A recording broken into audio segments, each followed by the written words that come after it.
दुर्भाग्यपूर्ण घटनाक्रम SCB medical college campus रे जो हाउस सर्जन्स और नर्सिंग ऑफिसर्स को भितर गोटे विवाद चलता तार अंत घटी गोटे साधारण घटना को नहीं गोटे सम्मान प्रश्न को नहीं दुई जन इम्पोर्टेंट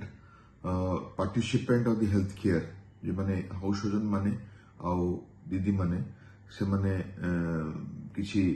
दुख प्रकाश करथिले और ताका भितर कथा कटाकटी हेतिला किंतु गतकाली आमे कमिशनर म्युनिसिपालिटी श्री विजय दास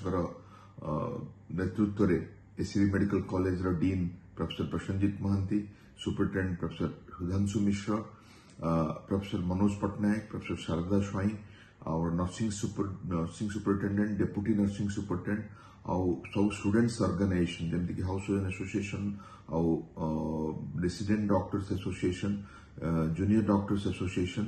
आउ सिस्टर मानकर ओनिया बा ओडिशा नर्सिंग एसोसिएशन समस्त उपस्थित थिले आउ पुंखानुपुंख आलोचना पर गोटे कमिटी फॉर्मेशन करा जायछि जे कमिटी की या विषय रे इनक्वायरी करिवो और तार करेक्टिव स्टेप्स और पनिशमेंट सजेस्ट करिवो किंतु रोगी सेवार आग्रह पई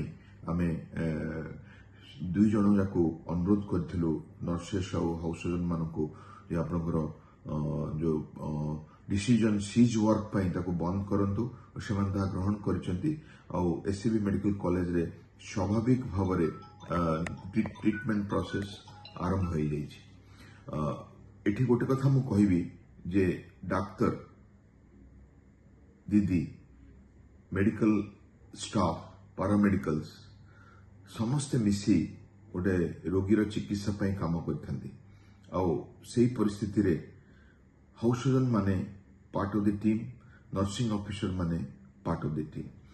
एते बड़ काम एते रोगी और एते चिकित्सा केवल डाक्तर बा केवल हाउस सर्जन्स बा केवल सिस्टर्स करि परिबेनी तो एटा गोटे टीम वर्क एठी आम अहंकार अनुष्ठान अहंकार ठू छोट और रोगी सेवा ला प्राथमिक लक्ष्य ताकू आखि आगे रखी मु समस्त अनुरोध करी ए प्रकार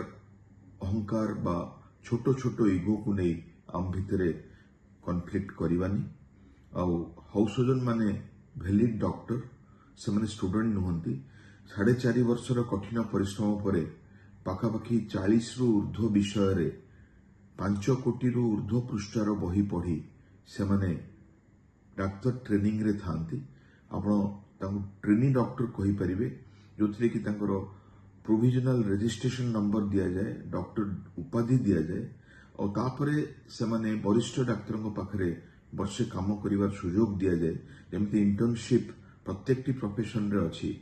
एडवोकेट मानकर चार्टर्ड अकाउंटेंट मानकर आईएएस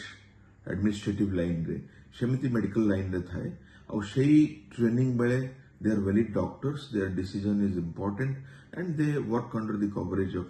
senior doctors. तो हाउस सर्जन स्टूडेंट नुहंती से माने डॉक्टर्स आउ nursing officers are responsible part of the treatment process समाज समस्त को सम्मान देइछि साइंस समस्त को प्लेस देइछि चलंतु समस्त मिसी रोगीटीर सेवा करिवा गोटे दुष्ट व्यक्तिर मुहरे हस फुटेबा।